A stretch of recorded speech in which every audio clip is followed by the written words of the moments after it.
Өлкө аймагында коронавируска кабылган жарандардын дээрлик 70% айыкты. Акыркы суткада ооруканадан 14 бейтап чыгарылды. Алардын ичинен Ысык Көл облусунан 1 бейтап айыгып, учурда көл өрөөнүндө инфекцияга кабылган бейтап жок. Бир сутка ичинде жалпысынан 14 бейтап ооруканадан айыгып чыгарылды. Бишкек шаарынан 5, Нарындан 3, Ысык Көл облусунан 1, Жалал Абад облусунан 5 бейтап чыгарылды. Анализдерин баарын толук текшергенден кийин жыйынтыктары терс болуп, бүгүнкү күнү жалпы 614 бейтап айыгып ооруканадан чыгарылды. Бул болсо ошо баштан келаткандан бери 70 дээрлик 70% түзүп атат. Күн санап лабораторияга келген анализдердин саны дагы өсүүдө. 5 февралдан тарта изилдөөгө келип түшкөн үлгүлөрдүн саны 59490 болсо, акыркы 24 саатта жүргүзүлгөн изилдөөлөр 1571 түздү. Анын жыйынтыгында жаңы 28 учур катталды. Анын 16сы Бишкек шаарында. Тилекке каршы өткөн сутка ичинде Бишкектеги Республикалык клиникалык жугуштуу оорулар ооруканасында COVID-19 вирусунун оор формасынан 67 жаштагы аял каза болду. Бул дагы ошол көптөгөн жана өнөкөт оорулары болгон экен. Цирроз печени деп атат. Эки тараптуу пневмония болуп, полная органная недостаточность и мээни шишип кеткендиги болуп, ошол дарылоо аракеттерине карабастан ошо түндө каза болуп калды.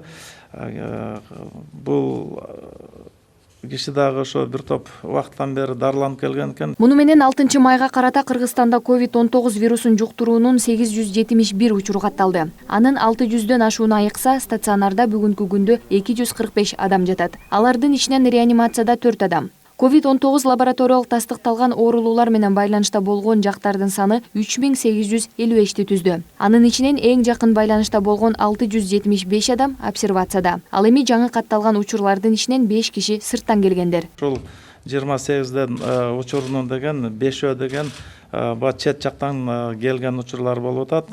Айта кетсек, Дубайдан учуп келген жарандарыбыз келген мекендештерибиз, ошонун ичинен ошо бир учурун обсервация учурунда текшерип, ошонун баарын медициналык көзөмөл убагында табылды бирөөсү.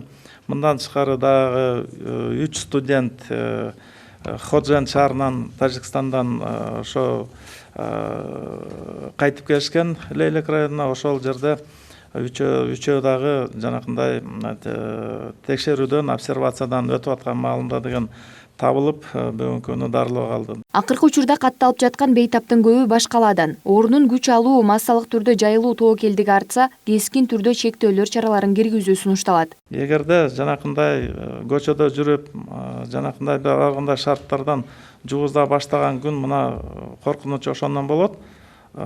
Биз анда деген жанакындай радикалдуу жанакындай ограничение бергенге Саламаттык сактоо министрлиги ушу биз өзү сунуш бергенге даяр туруп атабыз. Анткени ушул эпидемиологиялык абалды карашыбыз керек. Жалпы берилген тартипке деген биздин эл да көнүш керек. Эгерде кандайдыр бир жанакындай мүчүлүктөр көп болуп, ушундай учурлар жанакындай көбөйүп каттала баштаган болсо, жанакы жалпы элге коркунуч туула турган болсо, биз ошону деген жанакындай чараларды деген радикалдуу чараларды көрүшүбүз керек. Кыргызстанда коронавирус жуктурган 871 адамдын 228и ооруну үй шартында жугузуп алган. Иш үстүндө же башка жагдайларга байланыштуу болуп калгандар дагы бар. Ооруну кимден жуктуруп алганы белгисиз болгон 1-2 учурлар дагы жок эмес. Министрликтин өкүлү бет кабы жок, көчөгө чыгып, сейилдеп, аралыкты сактабай жана тартипти бузуу күч алса, кайрадан чектөөлөр киргизилерин эскертет. Айза Камчыбекова, Эмилтай Алайбек уулу, Пирамида.